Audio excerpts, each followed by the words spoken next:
What's up? Welcome back. I'm John Stark from MacTheMovieGuy.com, your favorite blind film critic, and today we're going to talk about Mermaid.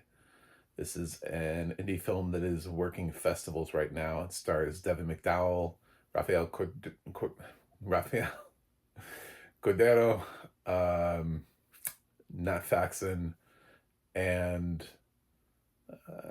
yeah, that's probably about it. That's necessary anyway. Those are the three sort of big main characters in the movie.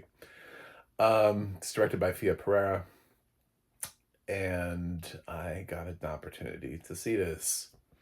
And if you show this to your manga family members, they will likely have seizures and die. I think that's probably what would happen here. This is the most anti like activism on the other side film that I've seen in a long time, which is great. But at the same time, I was thinking, man, there are people out there that would watch see this like on their screen and just I don't know. I just kind of imagine those people just start.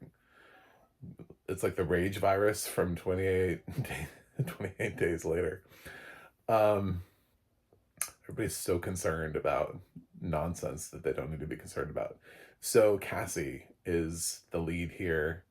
Uh, Cass is, we meet them at the beginning of the film, and they are basically trying to kill themselves, uh, getting stuck underwater with a backpack full of rocks. And they're saved by a stranger who sees them doing this, and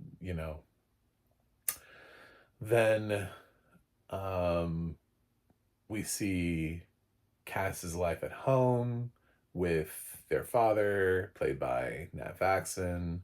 We learn that Cass's mom died, and we start picking up on the idea that Cass is uh, seen by Nat Faxon as his son, and um, that Cass is often leaning into more feminine qualities, enjoying dressing up and makeup and all that kind of stuff. Um, Cass also Cassie also expresses a desire to be a mermaid, but that's not really the driving feature of this. It's a gender identity film, so it's mermaid is not really a gender. It's more like a thing that you want to be.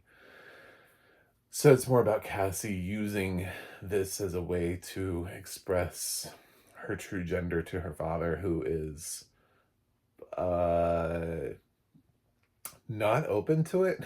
This is maybe the best way of putting it. I mean, there have been worse fathers written into films before who would have thrown Cass through a wall and created even more drama, but um, I think that's why they picked Nat Faxon. He seems kind of oddly placed in this role because Nat usually plays roles where he's either like goofy and charming, warm, whatever. He seems like he's at odds with having to be the douchebag in some of the scenes, but he does really good work. Like, I mean, I was kind of impressed with him being cast against type because he's somebody I wouldn't have thought for this role.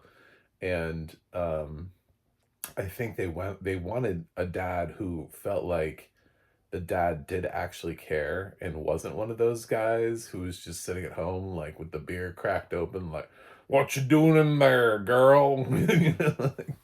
They were actually trying for a more sensitive approach to make the ending of the movie possibly a little bit more hopeful, and allowing Nat to transition into a more hopeful place, like a better version of himself, is a lot easier than some of the other characters that you could have written.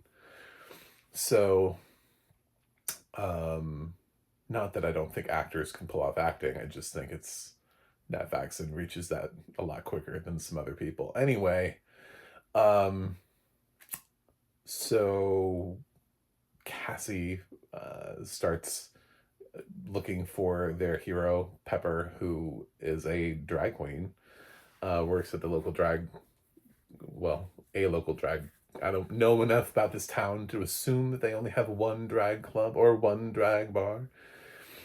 Um, but Cassie sneaks in and is suddenly taken over by this wondrous world of drag and dresses and uh, basically what Cass sees is boys dressing up as girls and having fun.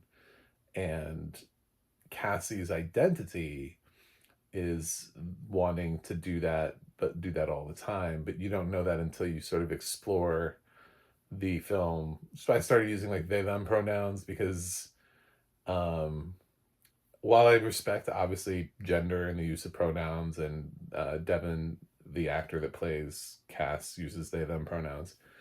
Um it's when it starts off even in the press materials for this, when we start off with she wants and she does this, I kind of miss the point of the film, the transitory part of it, finding a cast, finding themselves, and being bold enough to say, this is my identity, this is who I am, this is these are the pronouns that I would use.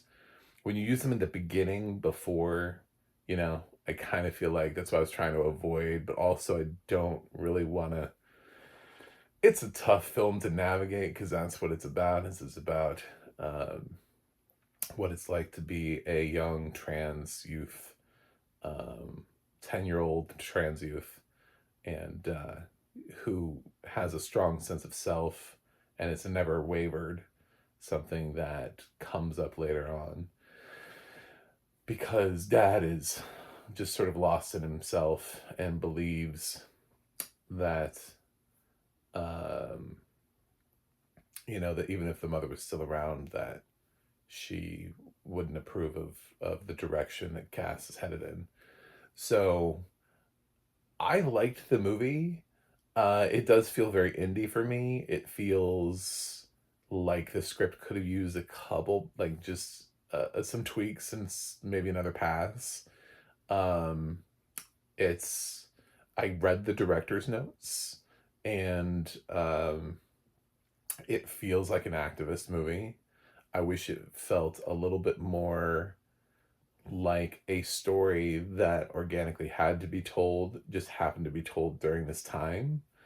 I think that would have reached more. I think the desire to tell this story at this time affects sort of how the messaging is put across. When you want the audience, you want to make sure the audience understands and gets what it is that you're trying to say here.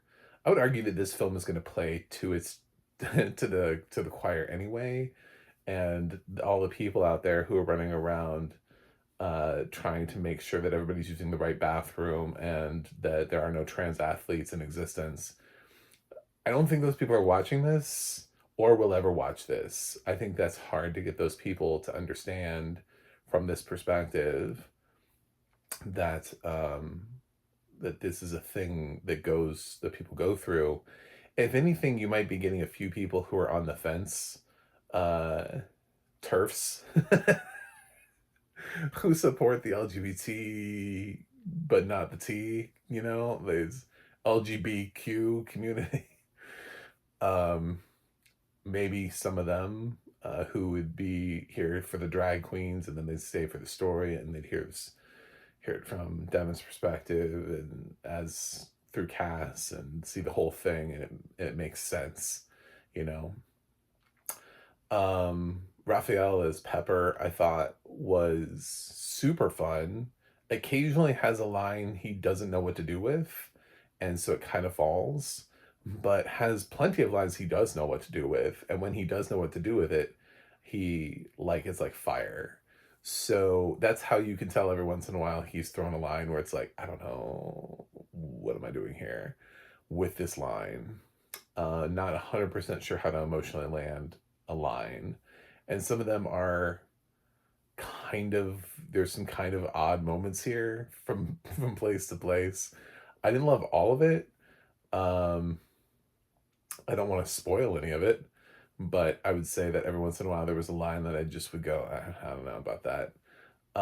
Supporting cast outside of the three leads, the acting kind of varies, even to Alex Moffat, who's in here for like a minute. I wasn't like a giant fan of even Alex Moffat, even coming out of Saturday Night Live. I didn't think Alex did much for this film.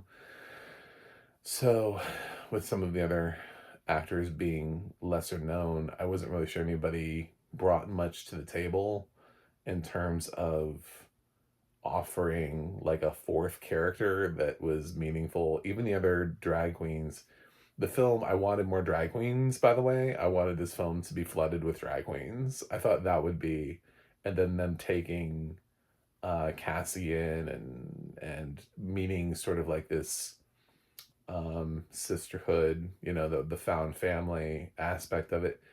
It kind of just feels like Cassie finds Raphael's Pepper, and like that's it, which um is kind of the narrative that you're walking a fine line with, which is what the dad comes up with later on about, you know, like grooming, even though clearly nobody's grooming Cassie. Cassie just is. Um, but it kind of comes off that way when it's not more than one character. There's so much that's placed on Pepper for the gender identity of this kid that it's an interesting choice. So I did like the movie. I know it doesn't seem like I did, but it's like, is this a bad review? It's not a bad review. It's just sometimes with indie films, you can tell why they won't be getting a wide release, why a studio. And this one, I don't think it's because of 100% because of the gender identity lean to it. I think it feels innately independent. Like the highest it could hope for would be to get distributed by like Magnolia. Uh, it feels like Strand releasing could do some stuff with this, maybe get some word out there. They handle a lot of LGBTQ titles often, so maybe this will get seen by some people who didn't go to a film festival. I hope it doesn't just get relegated to Tubi. I hope it does get some sort of press and attention to it because these performances are lovely. Devin's actually been in several things. So it would be nice to see Devin get their due as an actor um, in this big lead role, considering all that they've done in their career. I liked Raphael. I would love to see Raphael do more. Raphael started on Broadway in The Inheritance and has really just only done bit parts and things since then, and has a lot of potential here to do more, um, and has some really nice moments. Pepper is saddled with a a dead spouse and their own level of grief. So it's these two people who are broken. Both of them have lost somebody generationally, distantly apart. So, um, but uh, Cassie needs a mentor. Pepper is lonely, so I guess. But I love that Pepper's generally fiery and sassy for most of the film, and it's hard to break through his tough exterior. And that makes for a better character because he's not immediately just like, oh my god, this kid is adorable. He's like, why is there a kid here? Um, so yeah, I did like Mermaid. Um, but I also believe it could be better. There's some stuff towards the end where it gets kind of like, and it did, and I saw it walking into it, like walking the um the line of darkness, and I kind of wish we had stayed there for a hot minute more. I know it makes people uncomfortable, but at the same time, that was kind of the point. That was why you introduced the whole, um, what do I want to say? Um, it's not a pray the gay away. What even is this? Uh, it's I guess it's conversion therapy, but for transgender youth, not for, that would be the best way I could say it, is that Cassie unfortunately ends up going through some conversion therapy to make them a boy, which is, I'm not crazy about the way that they do it, but at the same time, if you're gonna do it. And I feel like we brush the topic of it to remind people that this exists, and we don't spend a lot of time there. So if a film wants to get dark and pull us into that kind of therapy, then go there. Then let's get dark about it. But most of this is sort of a light-hearted family dramedy, and it felt out of place. Like it didn't know, like it wasn't sure how long we should spend here, so it just didn't spend a lot of time on it, and kind of found a way to get out of that situation pretty quickly. But at the same time, there are people who go through that all the time. And if you're going to make an activist film, which this is largely and kind of feels like it is, why not? There was a clunky line that I remember that didn't work for me because it was uh it was so dated. I realized, I was like, man, I haven't heard that phrase in a long time.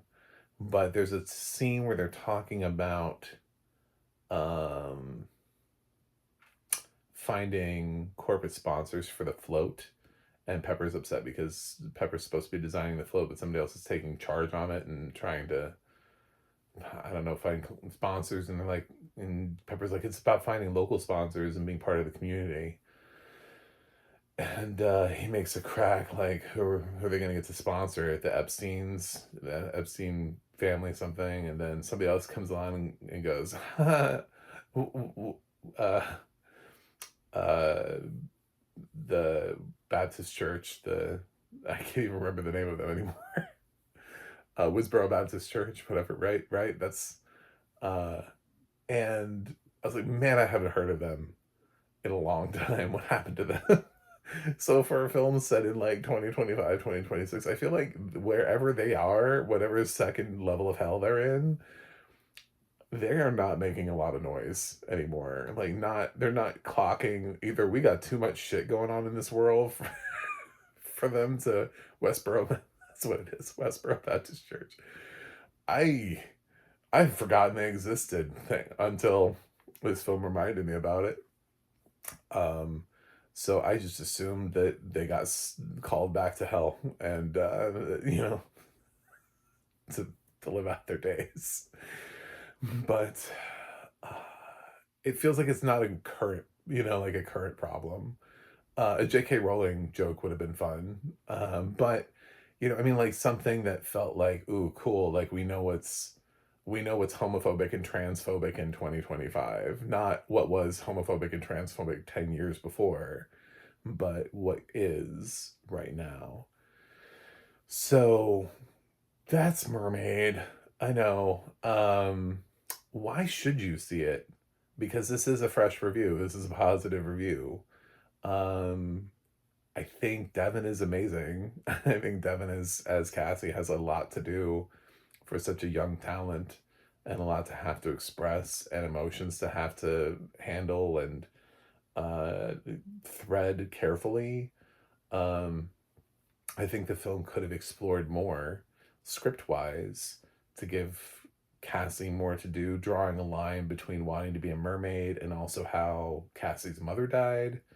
I think Pepper uh, had some lines that worked, some lines that didn't, but I think Raphael's a great talent, and there are some scenes here that are fantastic, and Raphael gets a chance. This is something that, like, if he's putting together a reel, he can take certain scenes from Mermaid, and people will be like, "Damn." So he has some of those scenes in here, and so does Nat Faxon. Nat Faxon has a couple of scenes that really work. So It's good acting. I wish it was I wish it was a little bit better. I wish it felt a little bit stronger. Um, I wish some of the lines worked better, and I wish the film had thought less about trying to prove a point and instead try to um, emotionally engage the audience at the highest level possible. I think it's better to be emotionally manipulative and not worry about making sure you're checking all the boxes in terms of like a feeling like the pressing buttons as a activist film, like you're pressing back with Mermaid. It's not a big enough profile film to push back, you know. So it, this film works on a hearts and minds type of level, and films like that work because they're really good, because people end up seeing them and they recommend them to their friends and like, oh my god, I cried, you know, oh my god, this film just you know, I don't know who any of these people are, but I was crying the whole time, like, or oh, such a happy, oh, great ending. You know, these films, they live and die based off of the performance of a wonderful young actor like Devin. uh you know, last year we had Griffin and Summer, with Everett Blunk, who went on to also star in The Plague. And that was a great film that sort of lived and died based off of the performance of one youth actor. So um, I think that's the case here, is that I think Devin does a lot for this movie, and the film is lucky to have them in it. So it's a complex review. I can't wait to put this into like coherent words instead of just a word vomit. This is kind of what this is. Um, but Mermaid, I liked it. I wish it was better, because I think I would have loved this film a lot more. I wanted to come into Mermaid's review and be like, oh my god, guys, I just saw the best film of the year, the best LGBTQ title of the year, hands down, no questions asked. But if I'm being really honest, I don't think it is that. And but I do think it's worth watching, and I think it's worth seeing and checking out, but it is flawed. I'm going to give Mermaid a 7.1 out of 10. That is how I feel about Mermaid. It doesn't have audio description. I kind of didn't think it would have audio description, which is fine. But I mean, it's not fine to not have audio description, but I just thought that it's still at a festival level. The Not every filmmaker budgets for their own audio description for festivals. So a lot of films, I think, believe that that comes at the distribution stage. So it becomes up to the distributor. And I'd much rather yell at distributors about it than I would indie filmmakers. That's what I mean when I say that's okay with it. Until we get distributors behind things, it's hard to get it trickle down into indie filmmakers. Some of them make choices, which is great, but not all of them. Very few make choices. So, Mermaid. Thanks for watching. Thanks for subscribing. Check out Mermaid whenever it comes to you. It's currently playing at a film festival in San Jose. And I think I got that right. At the same time, South by Southwest is happening, so I know where everyone else is. And I'm sort of I'm thinking it's playing just to the locals of wherever the film festival is. Sometimes you can't have two film festivals simultaneously because one of them has grown to be so big that it absorbs too much of the press, too much of the talent. So when you have South by Southwest running and you're trying to have something else running at the same time, nobody's paying attention. Like there's no press there. There's no one goes to it. It's whatever's happening there is just mainly for the locals because everybody else would rather be at South. And that's the same of anything that runs against Sundance or Venice or TIFF or Telluride, or you know what I'm saying? Like there's just those are the festivals that they send, that people pay to send their press to check out films. Even Berlin Film Festival. So yes, I'll see you guys on the other side.